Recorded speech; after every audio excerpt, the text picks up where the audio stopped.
Banyak banget orang yang pinter secara akademis, malah gagal.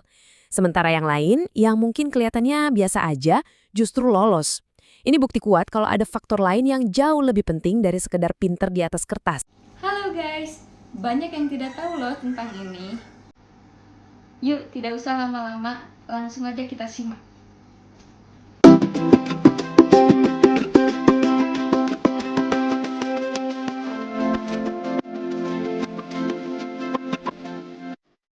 Pernah nggak sih ngerasa deg-degan banget pas mau psikotes?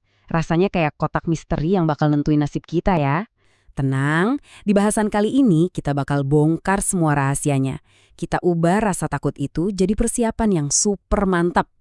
Nah, mungkin banyak dari kalian yang mikir, nilai akademik gue bagus kok bisa ya gagal psikotes? Ini pertanyaan umum banget loh, dan jawabannya mungkin bakal bikin kalian kaget.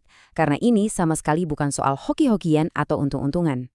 Oke, kita lurusin dulu ya dari awal. Anggapan kalau psikotes itu cuma untung-untungan itu mitos besar. Faktanya yang lolos itu ya mereka yang siap-siap. Nah, ini nih mindset yang bakal kita bangun bareng-bareng. Jadi pertanyaannya, kenapa sih pinter di kelas aja tuh nggak cukup? Yuk kita bedah lebih dalam, apa sih yang sebenarnya terjadi di balik tes yang sering banget disalahpahami ini? Dan ini bukan cuma perasaan kalian aja loh, ini tuh fenomena beneran. Data juga nunjukin kalau banyak banget orang yang pinter secara akademis, malah gagal.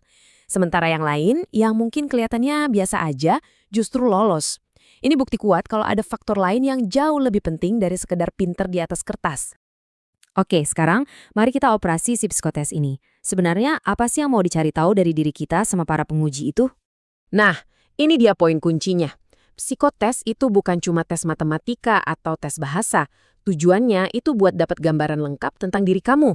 Gimana cara kamu mikir, kepribadian kamu gimana, potensi kamu secara keseluruhan tuh seperti apa. Jauh lebih luas daripada sekedar tes IQ. Dan yang menarik, psikotes itu ternyata bukan satu monster besar yang nakutin loh. Tapi kumpulan dari beberapa tes kecil yang beda-beda. Masing-masing mengukur kemampuan spesifik. Ada tes verbal, numerik, penalaran. Dan kerennya, setiap bagian ini tuh bisa dipelajari dan dilatih. Coba deh kita intip lebih dalam. Salah satunya, tes kemampuan verbal. Tuh, lihat kan? Ini dipecah lagi jadi subtes kayak sinonim, antonim, analogi. Masing-masing ada jumlah soalnya yang jelas. Wow, totalnya bisa sampai 240 soal. Ini nunjukin banget betapa pentingnya manajemen waktu dan latihan ya kan? Sama juga nih kayak tes kemampuan numerik. Ada aritmetika dasar, deret angka, dan lain-lain. Sekali lagi, ini semua tuh skill yang bisa dilatih. Nah, pas kalian lihat strukturnya dipecah-pecah kayak gini, jadi nggak terlalu seram lagi kan? Rasanya jadi lebih manageable gitu. Oke, jadi kita udah tahu psikotes itu apa dan isinya apa aja. Sekarang masuk ke bagian yang paling penting nih. Gimana caranya naklukin tes ini?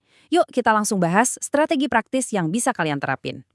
Fondasi utamanya itu persiapan jangka panjang. Pertama, coba deh jujur sama diri sendiri, kelemahan kamu di mana? Di angka-angka atau di kata-kata? Nah, fokus latihan di situ. Jangan malu buat nanya atau ikut bimbingan. Latihan rutin itu kuncinya, biar jadi kebiasaan. Ada satu tips unik nih, beberapa hari sebelum tes justru stop latihan. Ini penting buat ngindarin burnout. Dan ya, pastinya jaga kesehatan fisik dan mental. Terus pas hari hanya gimana? Taktiknya lebih simpel tapi krusial banget. 1. Jangan pernah skip sarapan. Energi itu penting. 2. Minta doa restu biar hati lebih tenang. 3. Dengerin semua instruksi pengawas, jangan sampai ada yang kelewat. Dan ini nih kuncinya, kerjain soal yang paling gampang dulu. Biar dapat momentum dan gak buang-buang waktu. Kalau ada sisa waktu, baru deh pakai buat ngecek ulang. Oke, teori doang kan gak cukup. Yuk kita lihat gimana strategi ini bekerja di soal beneran. Misalnya, strategi proses eliminasi. Bayangin deh, kalian ketemu soal ini. Cari sinonim dari kata obesitas. Misalnya kalian nggak tahu artinya, jangan panik dulu, pakai logika. Pilihan jawabannya katakanlah ada langsing, pendek, tinggi, cebol, dan tambun. Oke, pertama kita kelompokin yang mirip. Pendek sama cebol kan maknanya deketan tuh, jadi kayaknya nggak mungkin dua-duanya benar. Coret. Langsing jelas-jelas lawan katanya kan? Coret lagi. Nah, sekarang sisa apa? Tambun. Dan itulah jawaban yang paling pas. Keren kan? Kalian bisa jawab soal bahkan tanpa tahu arti katanya. Nah, jadi kita sampai di kesimpulan utamanya nih. Kunci buat sukses psikotes itu ternyata bukan soal untung-untungan atau pinter dari lahir. Kuncinya adalah mengubah cara kita memandang tes itu sendiri. Kalau ada satu kalimat yang perlu banget kalian ingat dari pembahasan ini dia kalimatnya. Orang yang lolos dalam psikotes adalah mereka yang melakukan persiapan, bukan orang yang mengandalkan keberuntungan. Ini ngena banget sih. Jadi, psikotes itu bukan lagi monster misterius. Sekarang kalian udah pegang petanya, kalian tahu strateginya. Pertanyaannya sekarang bukan lagi, bisa nggak ya gue? Tapi, seberapa siap gue buat mulai persiapan? Tantangannya sekarang ada di tangan kalian. Semangat! Gimana guys ceritanya? Kalau kalian suka video seperti ini, jangan lupa komen di bawah ya. Bye-bye! Goodbye.